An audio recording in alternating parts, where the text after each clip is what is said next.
From ice-cold zingers to a killer wardrobe that makes all of us think we could pull off turtlenecks, to side eyes that are so pointed you shouldn't be able to carry them onto airplanes. There's never been a character like this. Who are you? I'm Shiv Roy. Here's how hours of accent work, being stalked by the camera, and deciding one essential thing about the character's mind helps Sarah Snook prepare for the role of Shiv Roy. Plus, we'll reveal why she initially turned the part down. But before we dive into that, make sure you like this video and subscribe to our channel for more secrets behind your favorite performances. Come on, do it for me, Sam. Look at us, all the cool and the beautiful people in one spot.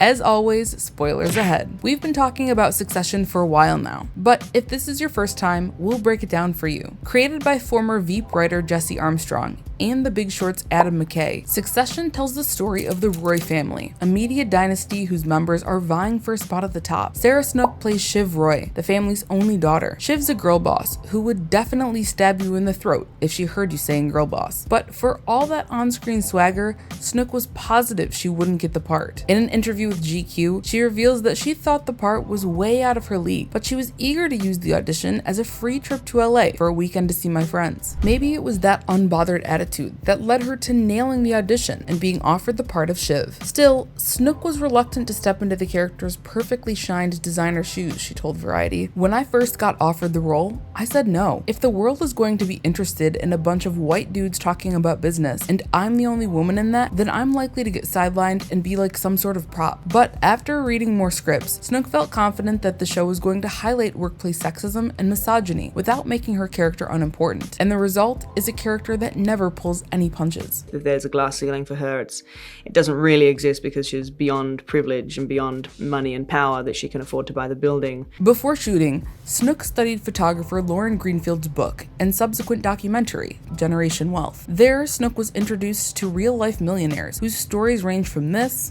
with the swimming pool and a helicopter landing pad, and a Boeing 727 jet limo, to this. My wife and I sat down for dinner in the Mediterranean. There were plenty of boats, 30, 40, 50 million for sale. And I said, this one, this one, this one, or this one. My wife said, turn off your phone. That's all I want. Nice dinner. And this research really drove home what Snook considers to be one of the main takeaways of Succession. What's surprising about the super rich? I think that they're not happy. Snook also binged the Planet Money podcast to get an American perspective on wealth. Arguably, she came in with some knowledge about the Australian view on the subject because she and Rupert Murdoch share the same hometown. But again, Succession is not about the Murdochs. Really, it's nothing like Elizabeth Murdoch. Speaking of Australia, Snook had to spend hours perfecting her American accent. This became especially hard when she learned she'd need to be able to improvise lines in character. And things only got more complicated when she's improvising a scene with Matthew Macfadyen, who's also covering up his British accent. I try and stay in it a little bit when I'm not doing the scene, as much as I can at least. But then when we're off, obviously, he's British and I'm Australian, and so I slip into his accent by accident, not even my own. So it's I'm doing American and British, but not even Australian on set. But somehow they make it work, though the words themselves aren't exactly pretty. You're not good enough for me. Oh. Off topic, but this man deserves an Emmy for that "oh" alone. It's such a rich text. Talking such gutter trash a lot of the time. That ability to improvise and stay in character becomes even more essential because of the unique way Succession is shot. To capture the gotcha documentary feel of the show, several cameras are in the room at a time, almost stalking the actors as they move around the space. This means that you have to stay completely immersed in the scene until someone calls cut. If you're not speaking, you better have an opinion on what's happening because definitely a camera is swinging to you. This technique gives viewers insight into the dual nature of Snook's character. There's a really good benefit, I guess, of shooting in the way that we do, which is very fluid. Camera can pick you up at any point.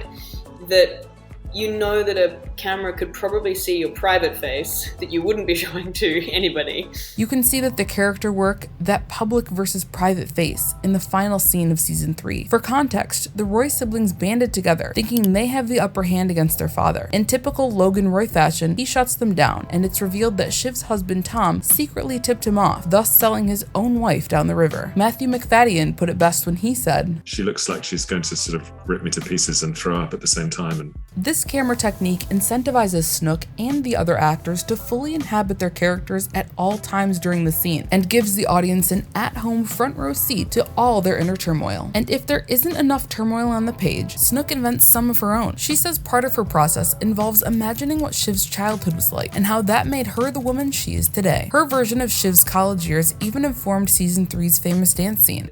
Had this idea that she might have been studying in London or the UK at college, and in a sort of a rebellious early 20s time been dating some producer from the early grime scene, and the wrong person to be dating in the eyes of the Roy family. But hearing a Dizzy Rascal song harking back to that time is just HBO, if you're watching, we're officially asking for the Shiv Roy college years prequel, stat. Snook says she decided something else about her character that may surprise fans of the show. One of the questions I get asked a lot, whether Shiv loves Tom or what's going on there. And I think she does, but it's the thing that she can't possibly relinquish into. It's that is the barrier to, and the thing that probably Tom finds fascinating and interesting and maybe loves her for as well, in that she really struggles to be vulnerable, but it is there. It's the same in Logan. For Logan, for Brian, he always says, he loves his children. Does he?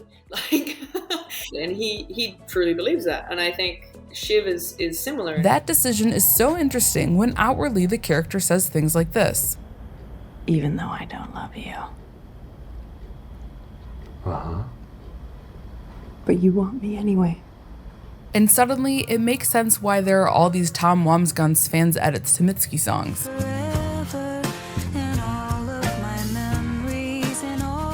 Snook says sometimes she has trouble not laughing after saying lines like that, because she and McFadden have such a strong friendship off screen. Because of this and the truth she's decided on, Snook says she and Tom are more physically affectionate than the script originally called for. Her relationship with Kieran Culkin also has a way of infiltrating her performance. There's very much of a sibling vibe between Kieran and I, for instance.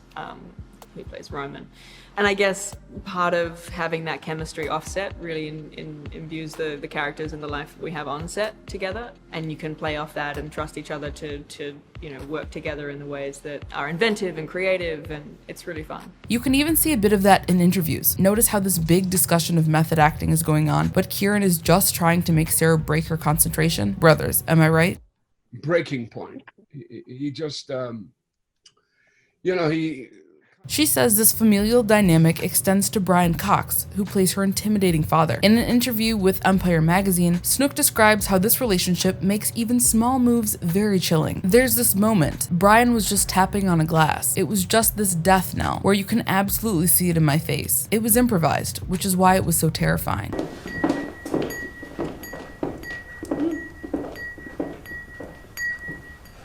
Yeah, that is terrifying. After all that angst, cutting dialogue, and inner turmoil, you've got to wonder if Snook takes any of that work home with her emotionally, like her co-star Jeremy Strong says he does. If it's difficult for the character, I guess I feel like it should cost me something too.